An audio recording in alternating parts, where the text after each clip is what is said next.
Good morning, and welcome to another Varn blog from the depths of my basement. You'll notice that I'm available on more platforms now because that's what all the cool kids do. I suppose since just started off as a habit in my hiatus with 0 books, that I should take it a little bit more seriously. Although I'm not upping my production value or trying to be entertaining because you don't deserve that. And as my mom always tells me, nothing is about what anyone deserves. So good morning. I don't normally post at this time because usually I'm teaching an online class during this exact time slot. But I'm on spring break.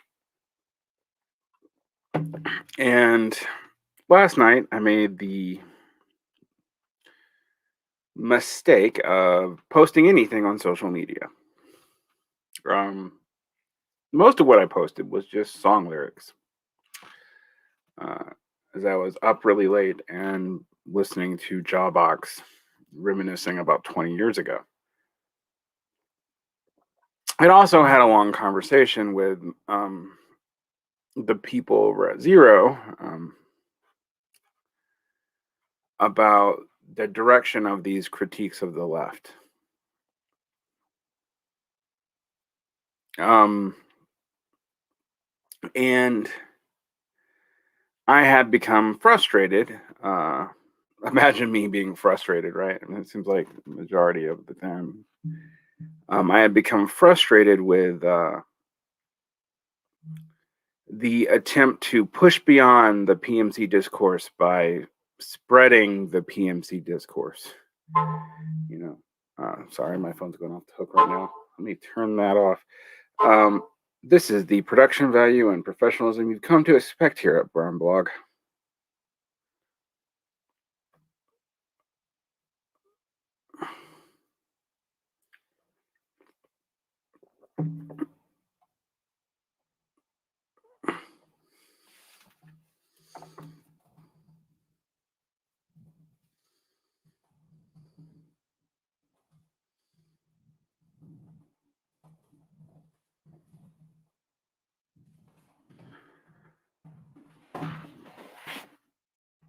And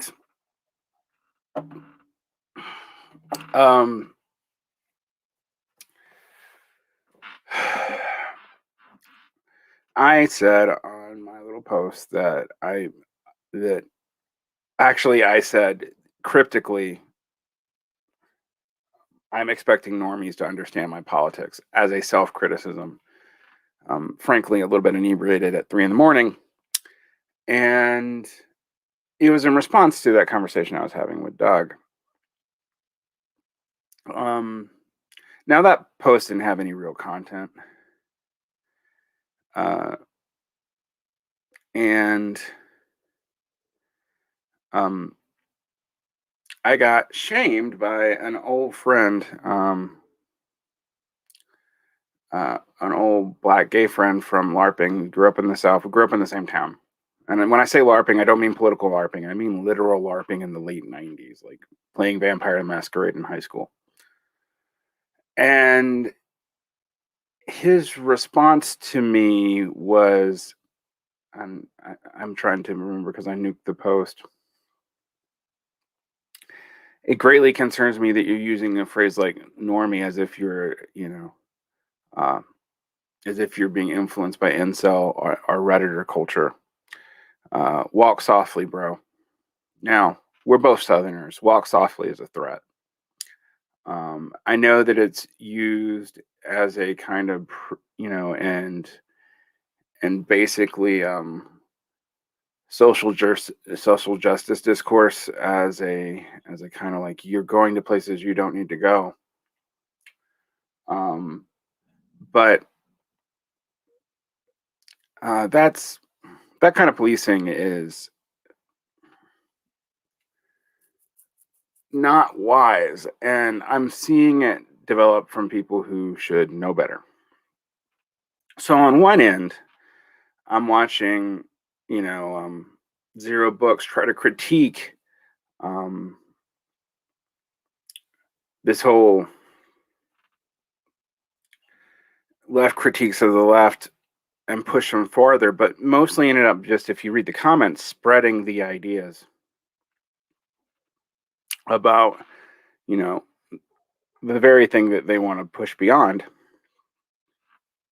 And on the other hand, I'm dealing with the fact that the left has it, the left, that even people I know personally who become involved in left culture develop traits that are antisocial, weirdly policing, and deeply unattractive. Um, I woke up and I go and talk to my partner, and I'm kind of mad, and I have a headache. um, and first thing my wonderful partner says,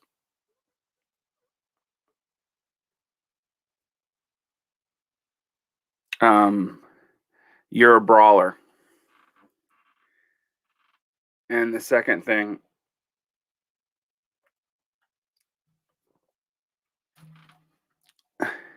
um,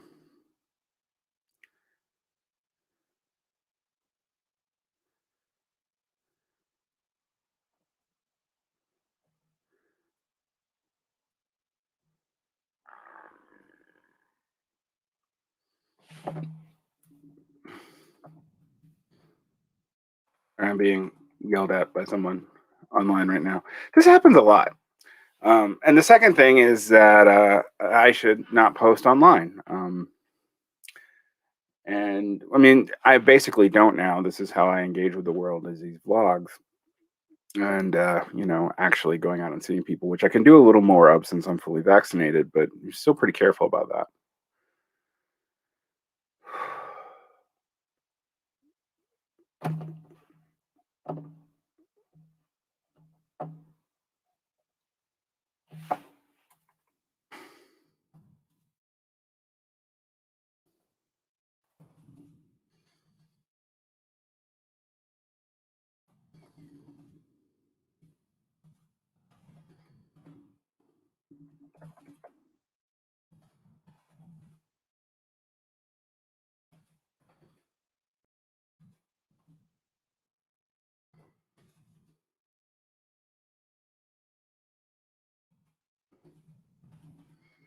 Okay, so let me focus on what you guys are saying and turn all this off.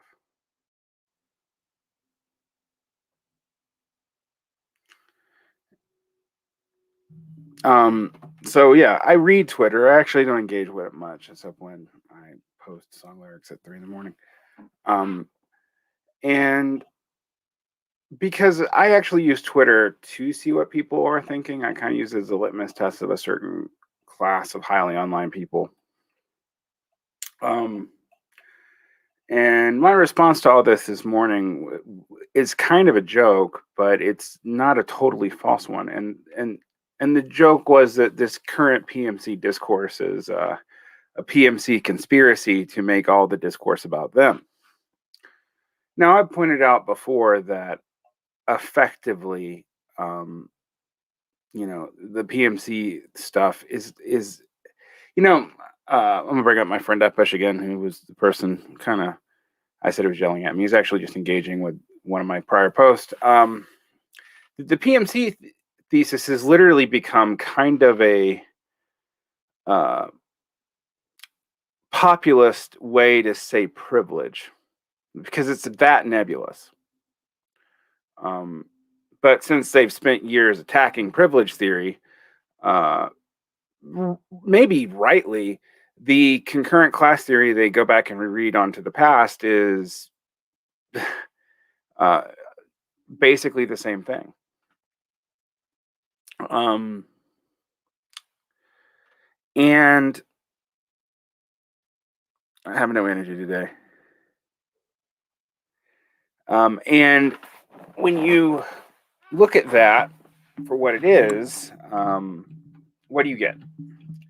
You get a nebulous theory that is onto some things that are real, and I keep saying that, and people really don't understand why this bugs me so much.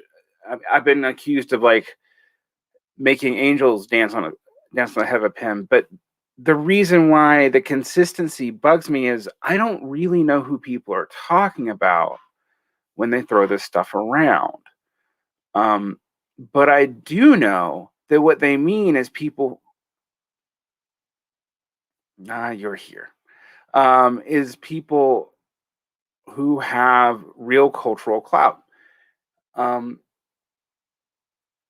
I think, if I was going to pick one of the versions of this, though, I would actually pick Michael Lind's, even though he's the most anti-Marxist of the thinkers who are in this sphere, because Michael Lind is at least doing kind of objective sociology, and while his categories aren't Marxist, they're Weberian, they make sense. I know who he's talking about. There are some stragglers that even he tries to figure out where they exactly are in his theory, teachers being one of them. He talks about that there's an unease because of their educational status, and there's a tension in the communities they serve, which is absolutely true. But that they are more and more precarious. He does bring up the fact that they have better benefits in certain states, although he uses California and New York as a standard when nationally they're really not. And this has been exacerbated even between teachers themselves during COVID. I mean, like, being a red state teacher has been a very different experience than a blue state teacher. And it's gone from a point of solidarity to a real divisive thing within our unions, where there's a lot of resentment at the blue state teachers who, particularly elementary school teachers, where it's felt like there wasn't a lot of risk in the first place. We could have been open with proper precautions, are still trying to keep the schools closed.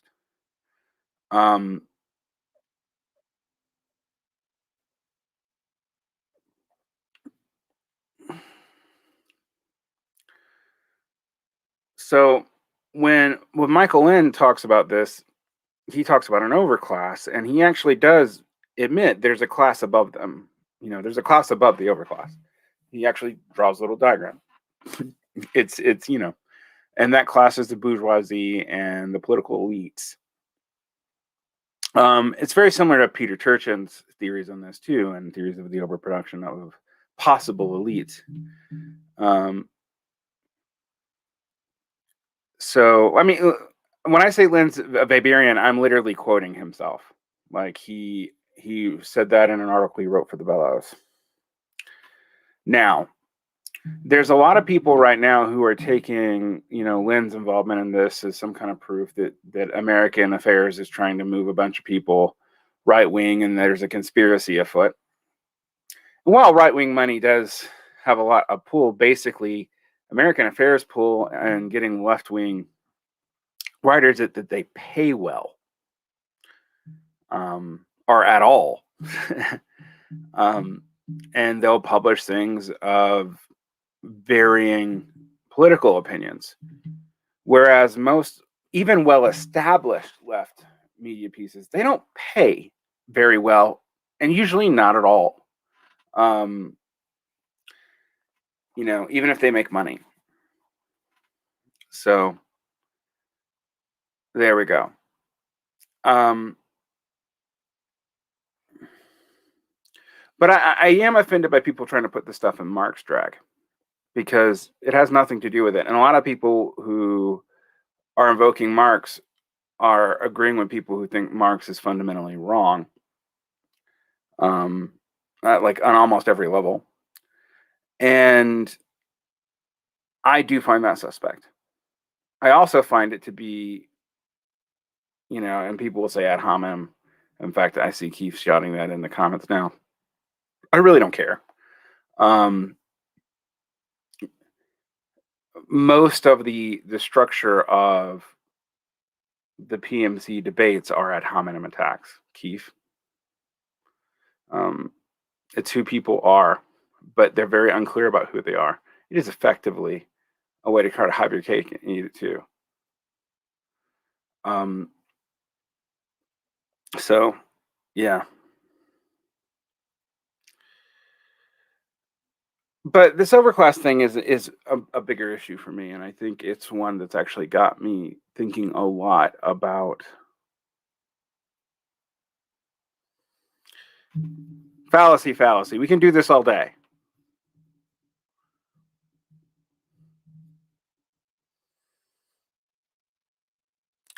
Um, has got me thinking a lot about what function has both the left and the left critique of the left, or the post left, or the anti left, whatever you want to call it. They're serving a function right now, and I'm not entirely sure that there is an irrational core to, the Michael Lynn stuff in the function that they're serving. And what do I mean by that? Well, and Michael Lynn and Peter Turchin, the working class is basically assumed to be almost a neutral faction. And Turchin says it explicitly. Michael Lynn, it's a little bit unclear. But Michael Lynn is right about the way that blue collar petit bourgeois are being, entrenched upon by being increasingly targeted for taxes and whatnot. I mean, particularly even on the local level, and so they're turning against federal programs, but also it doesn't really benefit them. Like, these programs aren't going to them in the way they used to in the past. This is not like the Farm Bill. Interestingly, I've been listening to Antifada's History as a Weapon with good old Chrisman. And they talk about the end, the end of the farmer as a political subject, which is interesting because it's basically the end of populism in America.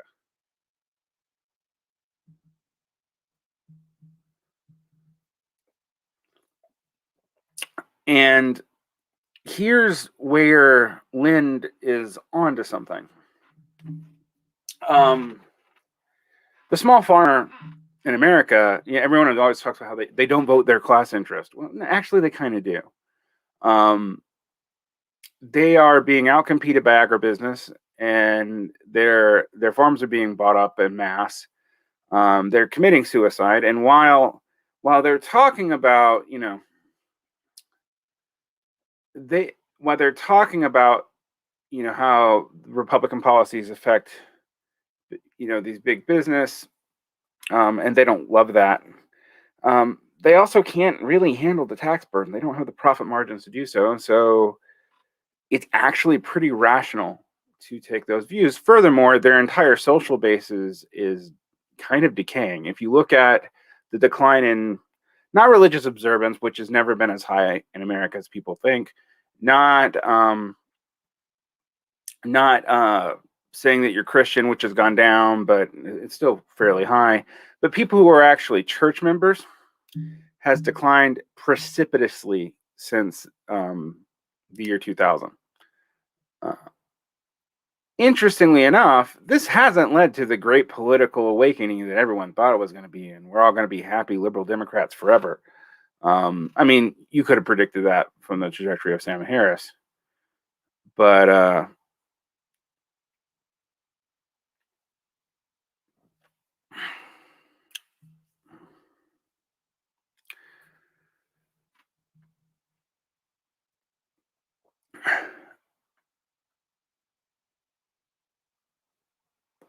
I mean, but they're also not that existent anymore, like these farmers.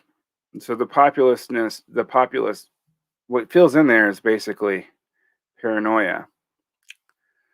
Um,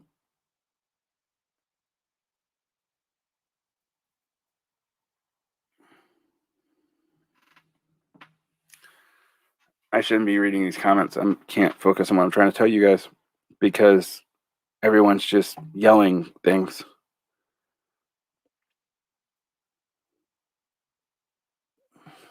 You know what? I'll tell you a story about what I told Doug Lane about this morning. If everyone's grifters and everyone's trying to get their clout up so that they can pivot that into some kind of career, and in some way that's really true. And the working class, whatever that is, if you're defining it as blue collar labor, has precipitously declined in its existence. And if you're defining that as service sector labor, it has a very hard time organizing itself on the workplace in the way that industrial labor could have, then you have three factors that really produce movements that people aren't gonna like. One, and as the comments, in this live stream indicate, culture war bullshit sells. And complaining about culture war bullshit sells too. It is how Substacks are built. It is how you get Twitter engagement. Rebranding a basic populist position in a more elaborate framework, whether that be a right-wing or a left-wing populist position. I mean, here's the thing right now is a lot of the, Marxist critiques of the left have very little to do with Marx, and they're basically populism and libertarianism rebranded. Principled libertarians, and there are a few, are becoming dinosaurs, even when, unfortunately, they're correct about a few things. Most of the libertarians I know were not so much interested in the principle of liberty or even in free market economics, but in a kind of cultural counter trend. And hence, when that trend moved nationalist, so the day, and when that moved to some kind of return to a softer neoconservatism, which is, I mean, I know when I say softer about Trump, that sounds weird to people, but basically a neoconservatism that was slightly less belligerent, and didn't wrap itself in the cloak of liberty. That's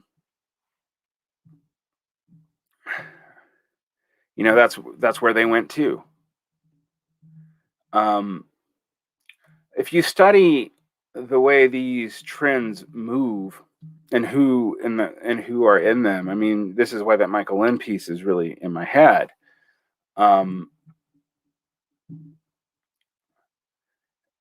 That it seems to me that the farmer as a subject is gone. The industrial worker as a collective agent is gone, and even the most diehard union leftists don't see that as the model. What they see now is a mixture of social unioning amongst professional unions,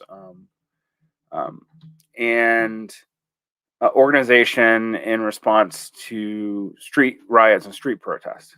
I was literally talking to Epish about this today. And conversely, since there's fewer jobs for people and there's a lot of free time, you have a market for this kind of entertainment. But it's not enough for people to really live off. Oddly, Jody Dean, who was guilty of doing some of the things she was critiquing, pointed out that this was happening in the late aughts, and that it was going to function like power law. So, like, if you already had capital, you could actually make it look like you had popular support, and it could centralize more and more capital in fewer and fewer hands. And podcasting via Patreon works that way. So does Substack and whatever. And you know what else works? Outrage. Being constantly addicted to outrage is very effective at getting people to engage this way. And it's something that's been obvious since the news has been exaggerating threats of crime, until recently. And actually recently I've known people who don't know, for example, there has been a kind of serious uptick in crime in a lot of the poorest areas of the country in the last year. And I literally was talking to a cynical historian, and he just told me I was wrong about that, but his stats were from the beginning of the pandemic, not the middle. And I was thinking about, like, well, this really depends on what news sources you read. Right now, a lot of the best critiques of what's going down at the border are actually coming from Fox News, of all places, even though it's clearly to promote an agenda that's okay with what's happening at the border. I mean, it's a totally bad faith move, but they're doing reporting on it. They're doing reporting on it to counter signal Democrats. And so if you're only reading certain sources and you can't read critically, or and you think that exposing yourself to a source because everyone is so weak-minded, including yourself, that you can't possibly screen for bias, leads to these bubbles. Now, I think normies can say this, but it actually serves people in the economy to do this. All right.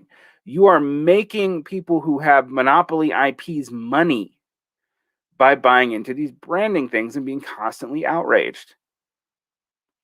And it's easy to manipulate people this way. It is incredibly easy to manipulate people this way. And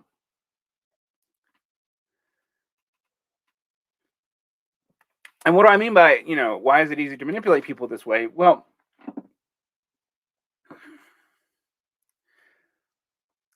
there's something that's commonly called the wisdom of crowds, and this is, take any group of people, and if it's something that they're not emotively invested in for identity reasons, now that caveat's pretty huge, right? The average group will collectively come up with roughly the right answer above someone with a higher IQ. However, the moment people are invested emotively in an outcome for identity reasons, and I'll talk about what I mean by identity in a minute if you want me to, guess what? That wisdom of the crowds goes away, entirely goes away, and popular bias, our preconceived notions, dominate, and they're highly, they're highly emotional. Now, yes, you can get all technical and go Varn, but the difference between rationality and emotion is cognitively quite precarious, and you would not be wrong, but you know what I mean. You know that there are certain neural pathways that are being opened up that actually shut down other neural pathways that are more given to deliberation. Now, if I politicize everything and have everything in a constant state of agitation, whereas if I say the word normie, you have to yell at me for 15 minutes because I may have been exposed to a Redditor, as opposed to, I don't know, the Church of Subgenius in the 90s or something, which is where the term, that, as far as I know, actually comes from, and was ironically adopted from Are You Serious discourse, made by Gen Xers, into incel culture, because the internet corrupts everything, because people are like that. When you make everything so emotively attached, it is almost impossible to reason anything. And then you go into signaling and counter signaling and mutually constitutive discourses.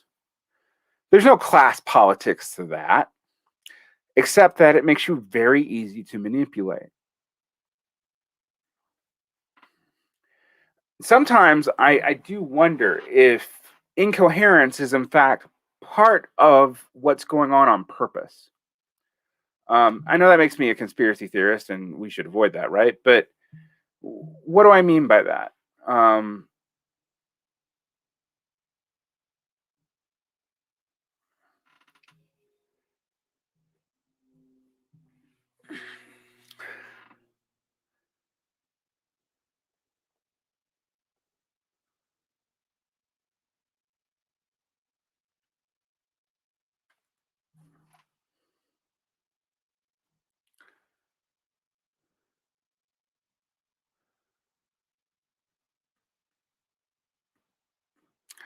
I was just having Epish yell at me about what legal precedents are being uh, set up by the January 6th stuff that can be applied to things over the summer. And the clearest one is the expansion of the category of domestic terrorist. Now, that isn't currently being done. But that's also why, for example, I think you're going to find that a lot of the legal precedents that are set up favor the Jan 6ers. Structurally, you shouldn't surprise anybody. But that a lot of the activists involved in persecutions, at least in Portland, think so. I got mad the other day, and I'm,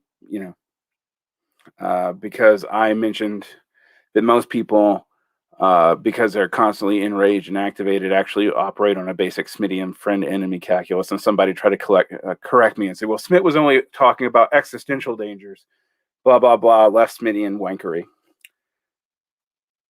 I actually have a weird admiration for Carl Smith, but I've read enough political theology to know what he meant by an existential threat. And part of that is to the theological nature of the state and the nature of sovereignty in a way that has to do um,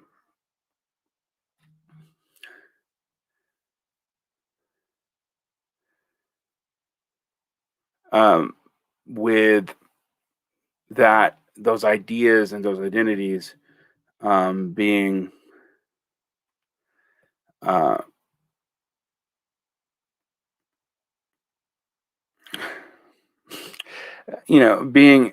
being part of the, how do I say this? I'm trying to explain Carl Smith's political theology. The what could count as an existential threat is actually a threat to the identity itself. So it is still a political theology, and the theology is part of the identity of the polis, and the sovereign is what assures that with a state of exception. So when you start trying to leftify Carl Smith, you often have to bracket out all the substance of what Carl Smith thought the political theology was. This person called me a suit as if I didn't know what Carl Smith said. Um, so I find that interesting because this seems actually just like using a theorist as a um,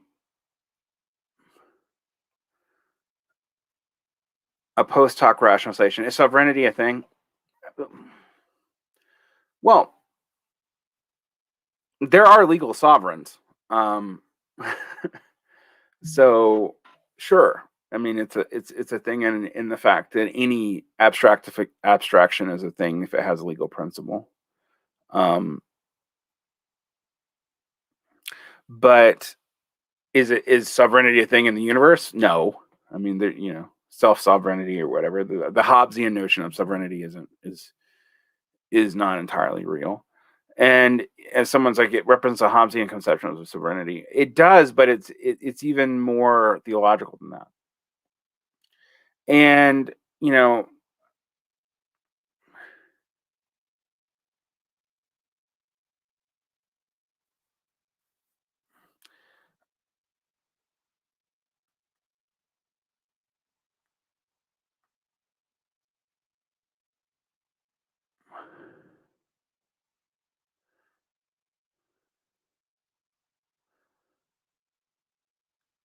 I'm Southern.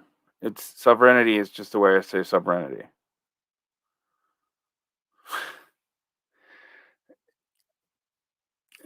I still, despite the fact that I don't have a Southern accent, there's a couple of words that I say in a way that people are going to be like, I've never heard it pronounced that way before. Case in point, water. Yeah, this stream is a mess.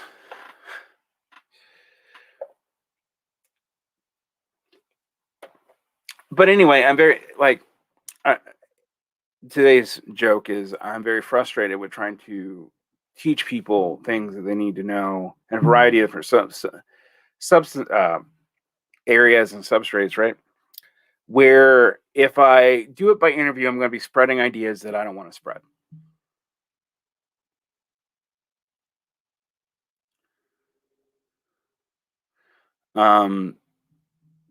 If I do it by critiquing it, I'm inherently, gonna be overtly negative.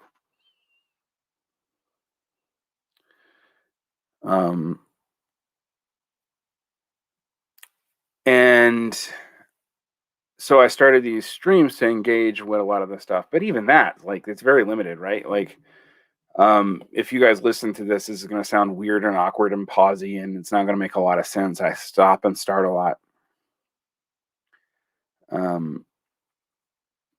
Most people, well, yeah, I mean, okay, so Hobbes was very much involved in theology. He understood state formation as an exercise in theology. He did, actually, and moreover, he thought it was a materialist exercise in theology because Hobbes literally had a almost stoic conception of God as a material being. Some people posit he was secretly atheist because of his materialism, and that really that theological stuff was just a justification for, it was kind of a paean to the state. But I actually think I take him at his word that he thought God was a literal material being. He makes references to the Bible all the time. We don't, and that position, while it's definitely heretical from a Christian context, does have classical antecedents. The Stoics thought Zeus was a material being. So it's something that people need to understand when they're reading Hobbes, and when they read Smith, who kind of Catholicizes Hobbes. You need to have that in the back of your mind. The idea that you could use, I remember somebody getting really mad at me when I said that Hobbes was actually in, I think it was Esri actually from Moral Science. And she didn't get so much mad at me, but like didn't understand what I was talking about when I said that in many ways, Hobbes is one of the first creatures of the Enlightenment, and he's a Protestant liberal. His theology, it comes out of a radical rereading of theology in a materialist tradition. And that was possible because of the breakdown of the church. So he comes up with a truly secular justification for the state. He's one of the first people to really try to do it since antiquity. And so that puts him in the liberal tradition, but there's also a profound illiberalism to him, because he's, partially scared shitless of the events of the English Civil War and going back and retrojecting that into the past. Ain't it something to how rhetorics have suddenly become primary to political economy? And it is weird. This is a star person. Just to give them credit. So like I said, I was beating myself up for feeling like I couldn't teach people things because they're literally identitarianly invested. And when I talk about identity, let's talk about what I mean by it. I vaguely mention terror management theory all the time, and I've said I wish Marxists would give it a lot more serious consideration, because I think there's a lot of evidence for it. And I'll talk about this, and I'll get on to what it has to do with Praxis and all this other stuff that I was going to talk about today. And the reason why Smithian calculus's friend-enemy distinctions are so persuasive, and people try to take Smith and do the Deleuzian thing and recontextualize them and like pretend that all that other stuff is not implied in his theory and not essential to it, when it totally is. I find that what's actually going on there is people's identity here. And by that, I don't just mean like your race or your ethnicity or your, people care about race and ethnicity and stuff because they're proxies to kinship. All right. And kinship is how you survive after you die.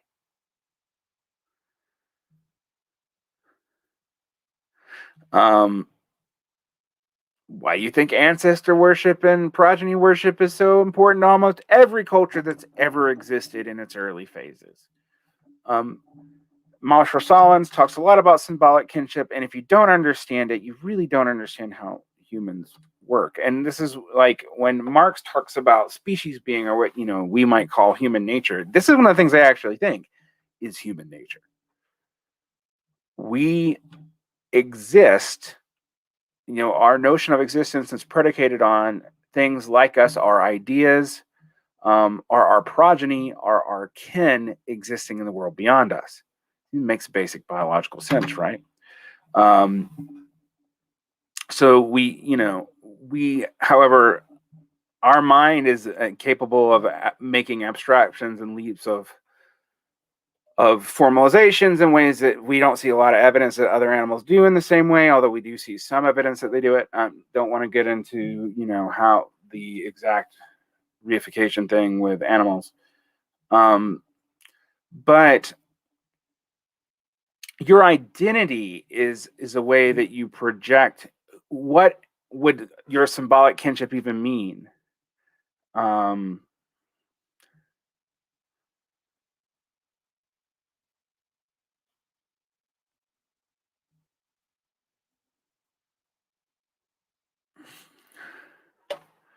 And when that's threatened, you tend to go into a terror response. So threats to your identity are treated as existential threats because they are symbolically linked to existential threats. And so friend enemy distinctions are basically kind of about that. All the Smithian language that we throw around them to kind of dress them up as something else.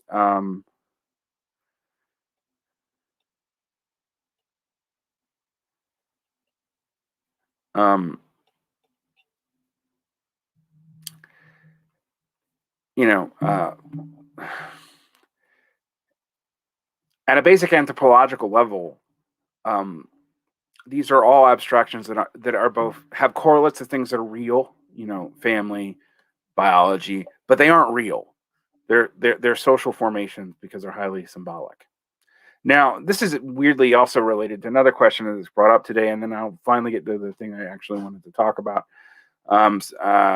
The Golden Mushin asked me, can you talk about the national question with the left today? I feel like most U.S. leftists, or maybe just the DSA leftists, of which I am one, treat international solidarity as maintaining national distinctions. That's actually an incoherence that goes all the way back to Marx. And I say it's an incoherence because I have gone over Marxist strategy in the First International of encouraging nationalisms to break up empire because that was progressive in these old, decaying, late medieval, early modern empires. And I think Marx wasn't wrong about that even, but that led them to this idea that we had to build nations to then have the nations coalesce into internationalism.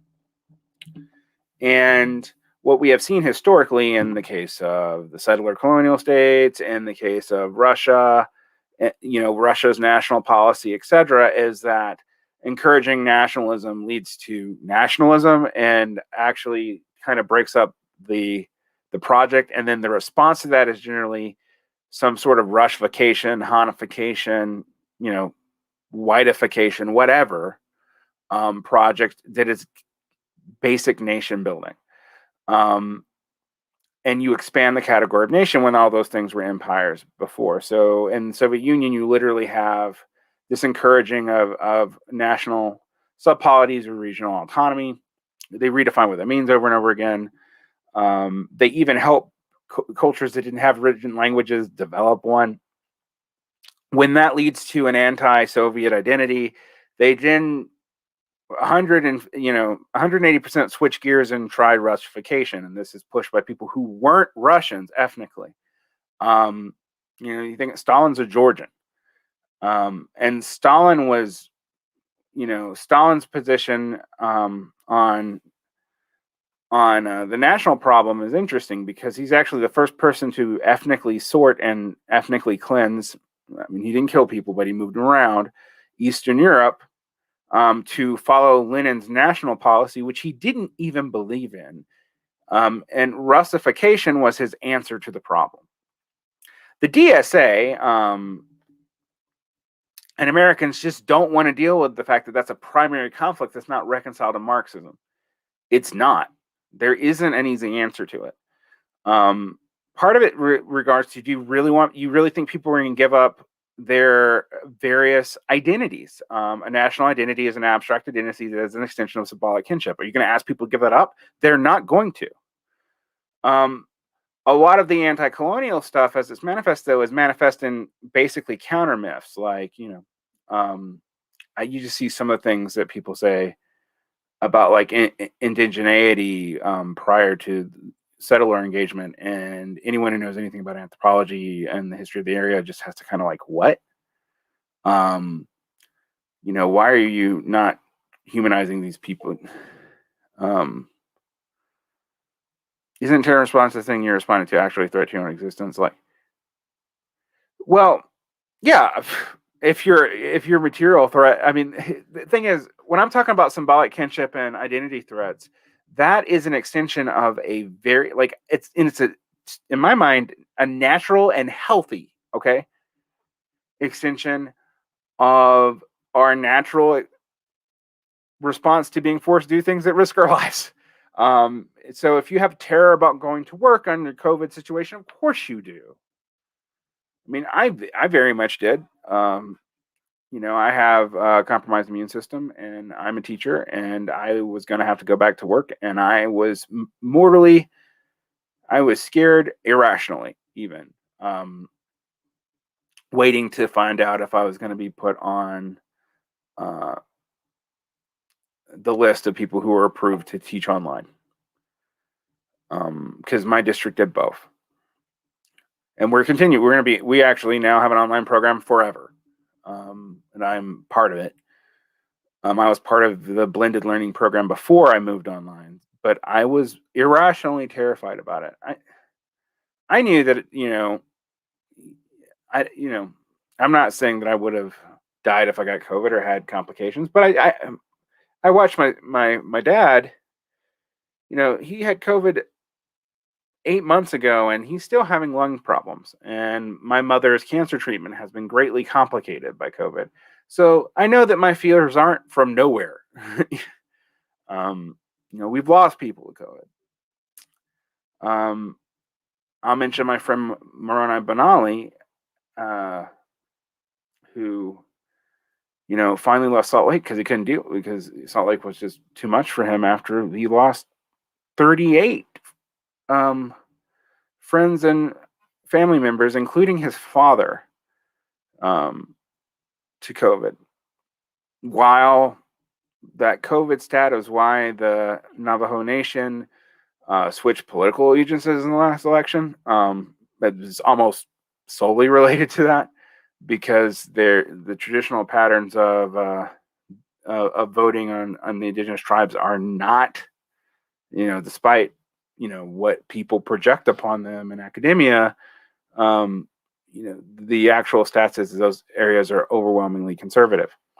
The reasons for that are complicated, and I'm not the person to ask. You should probably talk to someone from the tribes. But that ended on the Navajo Nation last year, and most of it had to do, I think, and I believe Moroni thinks, with COVID. But man, what the cost! I mean, I can kind of tell someone's social class almost by how many people they know have died from COVID. Even if they're well off, I know what their class background is.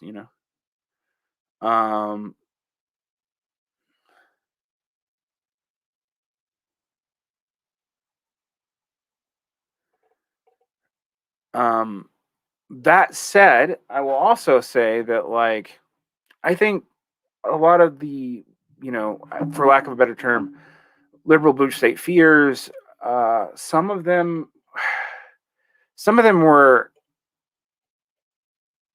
kind of weird, and it's hard for me to deny that there was a class nature of the response to COVID-19. A lot of the workers I know became more cavalier in their personal life because, like, why wouldn't you? If you're forced to go to work and be exposed all day, it's hard to tell you not to go out to dinner.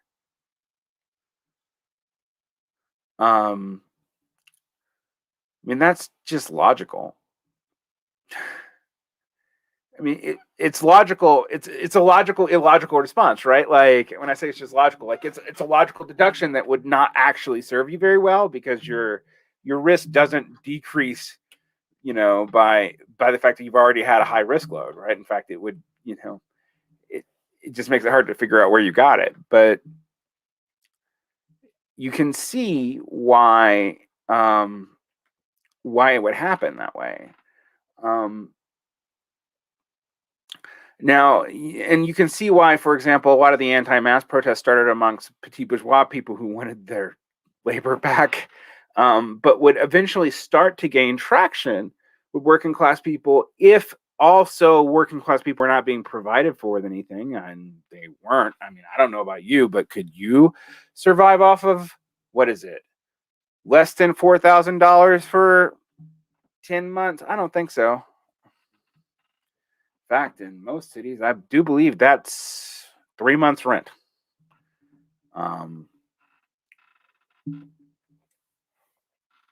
So to call anyone, like, you had a bunch of irrational responses, or let's actually call them more what they are, suboptimal responses that are actually pretty reasonable given the conditions that people were actually in. Now, those conditions weren't good, but no one was being able to deliver on much of anything.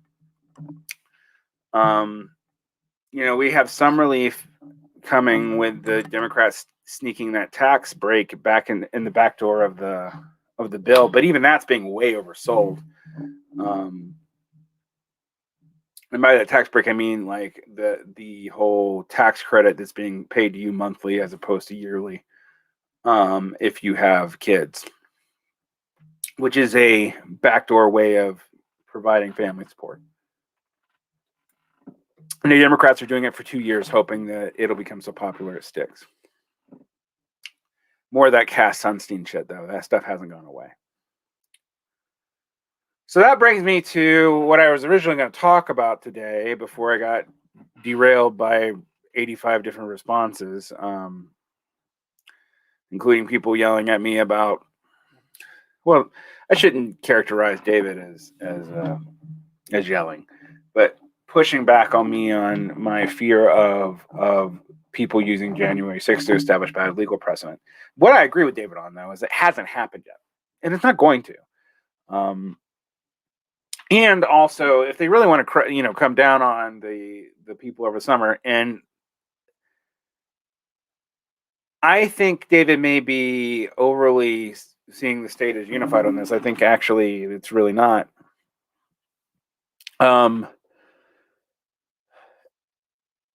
It would have probably already happened. There was definitely attempts to do it, and they didn't go through.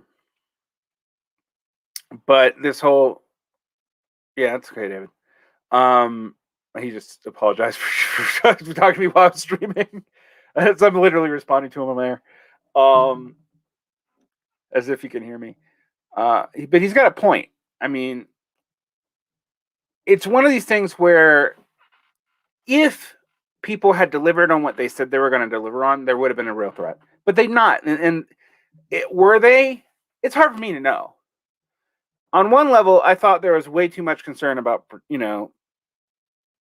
the waves of the way people responded to the January 6th people was a mixture of like, oh no, if only the left had done that, we'd be real. Well, yeah, whatever. Some of those people were getting Fed help not that long ago.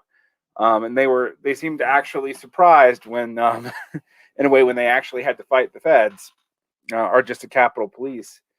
But it did make everyone incoherent for a while. Events like that often do.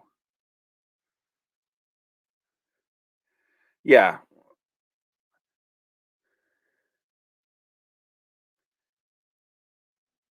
When January 6th participants are mysteriously killed by BLM activists, then they'll actually be parody.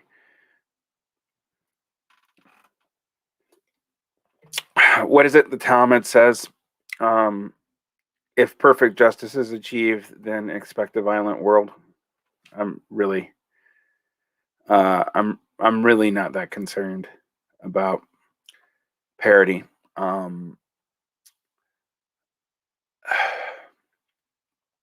I also think a lot of that ends up being concern trolling. I do think there were people. I know there were people who were legitimately afraid of bad legal precedent being set with Jan Sixers going back on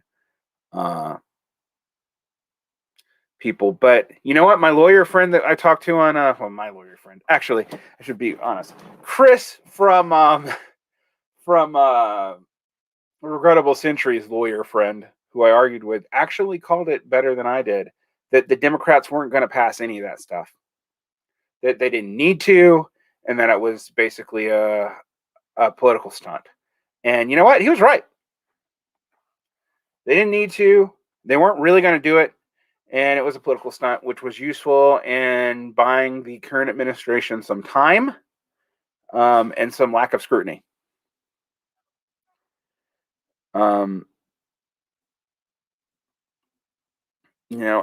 the Biden administration has gone, is beginning to wear out its honeymoon, particularly over the stuff involving the border, where I think I've been reading multiple opinion polls that while Biden's approval rating has stayed higher, it's even going up,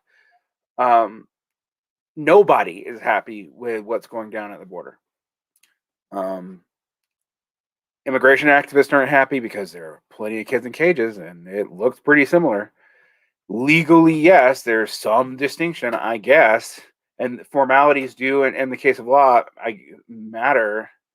But if I was a scared kid from Guatemala whose parents sent me to run away from cartel violence that the U.S. was also participating in my country, and I was hoarded into a mass detention center that was highly overcrowded, I don't think it would matter to me what the reason was. I'm just saying. And the legal distinctions aren't going to be all that apparent to them.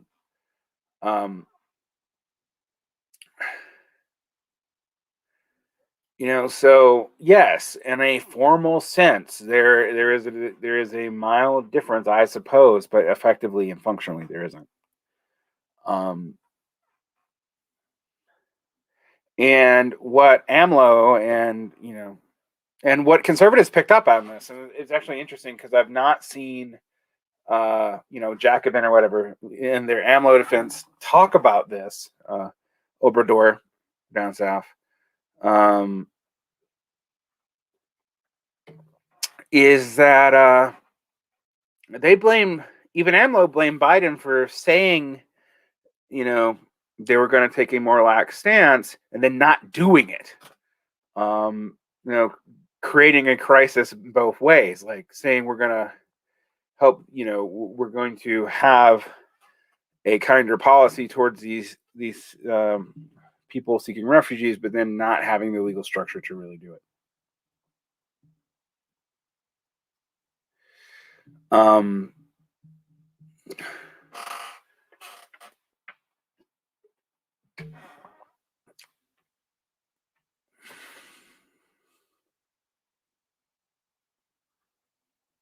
Look at the response to COVID and the theories about the PMC and their virtue hoarding.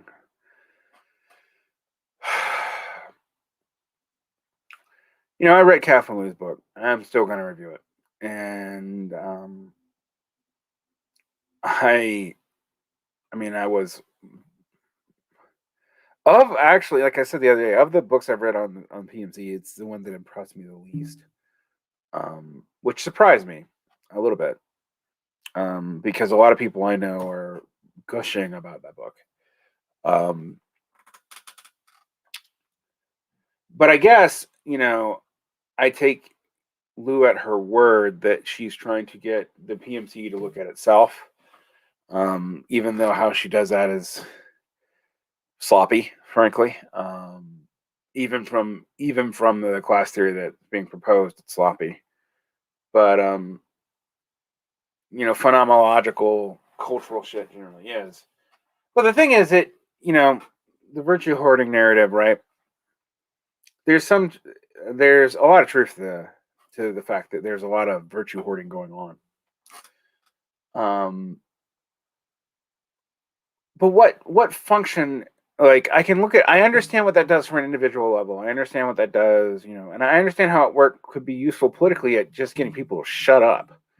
Um, but I don't really understand how it promotes a coherent class interest in the same way.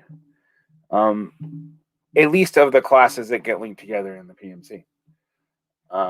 What I will say though, if I was a political operative, that shit works. And let me get to that actually, because this is related to something that I actually wanted to speak about today. Yeah, I know she does make the defense, but here's where I think you have to hold her accountable. She goes back and reads the PMC thesis into places that don't have it, and she like talks about Christopher Lasch is talking about the PMC, and Michael Lind is talking about the PMC. Michael Lind kind of is, particularly in his collaborative work with the Bellows. But those people don't actually have the same class analysis. All right. And if you want people to understand things and understand, you can't go back in time or retroject these theories onto people. They all have theories though about a managerial elite and like actually, um, Lash actually thinks that there's a development of a bureaucratic class and an academic class, and those are not the same thing in the United States. That's Lash's theory. Um, Lash is also kind of sloppy about who he considers working class from a Marxist perspective. He has a very cultural definition. He talks about the working class in history in places where you're talking about serfs or sharecroppers or whatever, and not industrial workers. And I guess from an everyday human understanding standpoint, that makes perfect sense. And like a common language understanding of the way people talk about class. The thing is, though, Lash is usually pretty careful about that kind of stuff. And I think that may lead to some problems. Wu is a media theorist, and I mean, I think part of the problem is it's a polemic, but also it's a media theorist polemic. And I'm not against media theory. I think there's a lot of like shutting people down on media theory in ways that are highly dishonest. But I do think you have to be careful with that stuff. Those caveats aside, um, the virtue herding stuff is interesting because that is a useful tactic, and I'm going to get to what I was going to talk about today.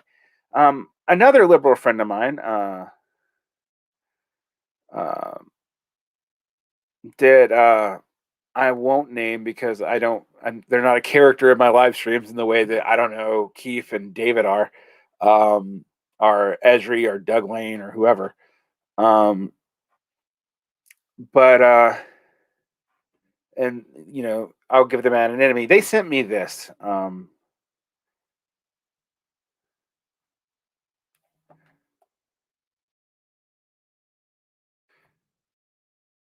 And I'll find it real fast. So pardon me a second while I look this up. I want to read it because it's the kind of left brain thing that I think is persuasive to people if you're highly on the internet, but it's it has a pernicious effect.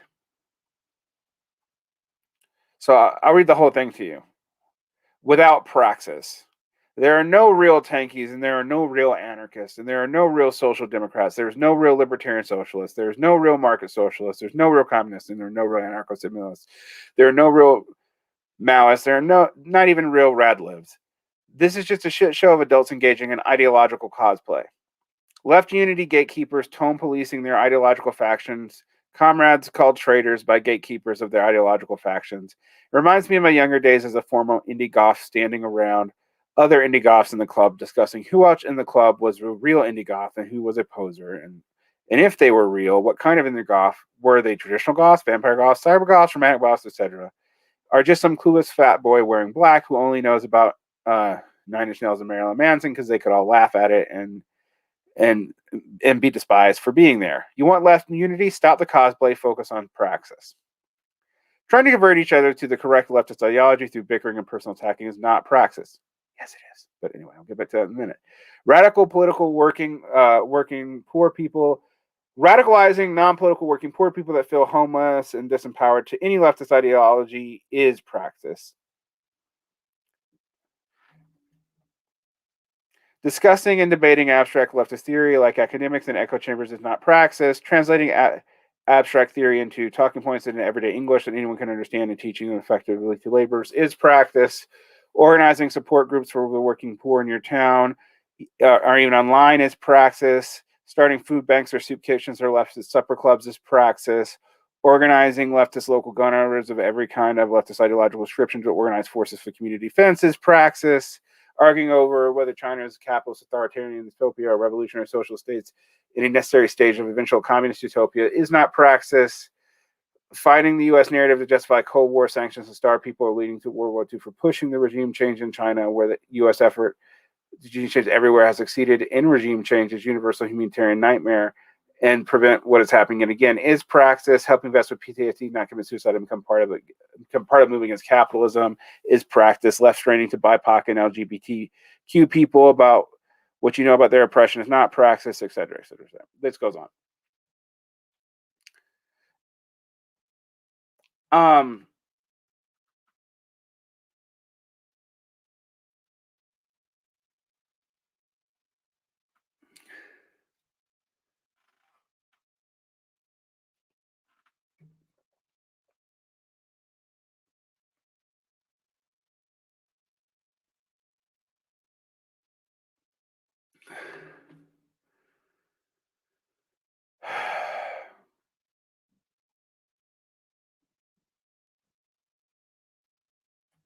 You are some dumb motherfuckers.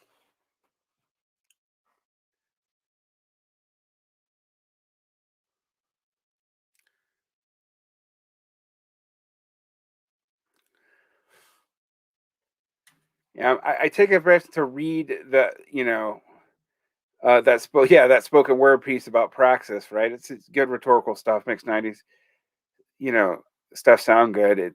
It also is interesting what it exempts. And you guys go back to arguing the same dumb shit I'm telling you will get you nowhere. Literally. Like 30 fucking seconds.